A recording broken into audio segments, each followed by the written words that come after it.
Hey guys, so today is Time to Talk Day, and basically it's a day which allows you to specifically spread awareness of mental health by talking about it for 5 minutes.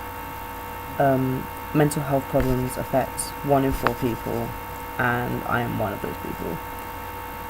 And there are so many people who are afraid to talk about mental health, and that actually really needs to change. So whether or not you have mental health problems, you can still do your part to raise awareness of it, and that can include talking to your friends or family about it, reading up about it on your own. I mean, there are so many books or even articles. I mean, we're in like a digital age right now, so you can pretty much access everything online. So there are loads of ways to sort of gain awareness of it, and one way is even to watch videos like these. So I'm going to talk about my own problems with mental health, and they range quite a bit actually. Lack of motivation and interrupted sleep and eating patterns, low self-esteem, that's all parts of my battle with depression. And this is actually the mental health problem I've been diagnosed with the longest, since I was 16, but I have known since I was 12 that I was depressed, so about 10 years now. The next one is social anxiety, and as well as making it difficult for me to do this video because I've actually had to write out what I wanted to say because I felt too nervous just doing it out of my head. It makes it really difficult for me to make friends, and that can actually include keeping the friends that I already have. I get really scared talking to people and meeting new people. Like many people who know me know how nervous I get around new people, unless I'm drunk apparently. A lot of silences, not wanting to go out, panic attacks, everything falls under the fact that I have social anxiety or any form of anxiety. I was diagnosed with this in my first year of uni, ironically, when I went to the doctor to get a letter to apply for DSA, and I got diagnosed with it. But in the same way with depression, I knew I'd been dealing with this much longer, and I think it's even from when I was in primary school. I've been just naturally really nervous and really shy. The one which affects my life the most is my seizures, and I was diagnosed with a rare form of non-epileptic seizures when I was 18, after suffering around a year of memory loss and blackouts. And even when I was diagnosed with them, the doctors had no idea what they actually were, just that they were not epileptic, so I still don't even know what I have, just that they are actually there.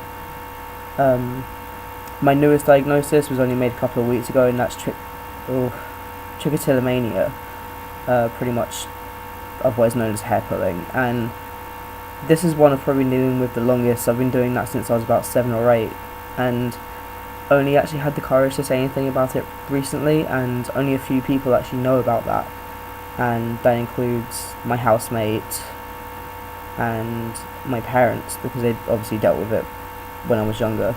Not even my exes had any idea that I did that. A lot of people know that one of my biggest problems is self-harm and suicidal thoughts and tendencies, and again, self-harm was something I've been doing since I was about 7, but it got worse when I got into year 9 around sort of 14, and I began cutting, but thankfully I haven't done self-harm or anything to do with suicide since June, so it's been quite a while. There were a lot of times in my life where there were so many down days, and they were so prevalent, and I never thought they were going to end, and they just seemed to build this massive wall and disconnect me from the world. And I'd never experienced anything quite like that until I had the breakdown, which occurred for around 3 months, and that happened last May. A lot of circumstances contributed to that, and obviously circumstances have contributed to a lot of other low days.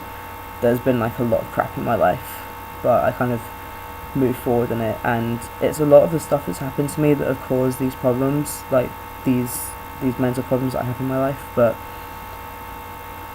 this far into it, I just kind of learned to deal with it and take each day as it comes. And although there have been a lot of down days, there have been so many good days, and it does get better. I mean, I'm alive now. I've got no fresh cuts. I mean, I haven't actually cut or anything for a very long time. I haven't had a panic attack for about 2 weeks, and I haven't actually had a seizure all year, and it is only February, but that is a really, really big deal to me. I used to have them like every other day, or at least once every week or every fortnight. I mean, there are always going to be up days, and while on the down days, I'm not always going to remember that. I always have my friends and family to help me get through days like that to days like this, where I'm well and healthy, and it's thanks to my friends and family that I actually got through the breakdown and I'm alive and well here now. I've spoken well over 5 minutes, but I do really want to urge people to raise awareness of mental health. I mean, it's a serious problem and it really shouldn't be ignored. Everyone has mental health in the same way that everyone has physical health. It's just that some people have problems with their mental health in the same way that some people have problems with their physical health, and it can't really be helped, but you can do something to help them.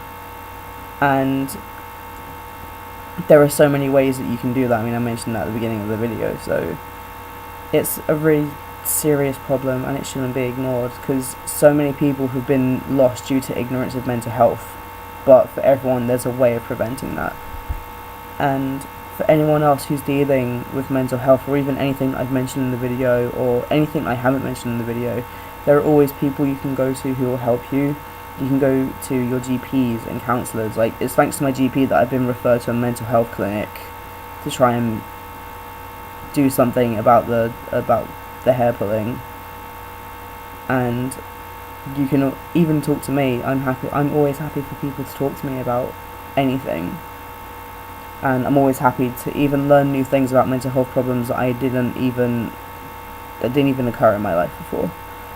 But there's always someone there, so remember that it's not always horrendous and it's not always horrible, and it does get better. Thanks for listening.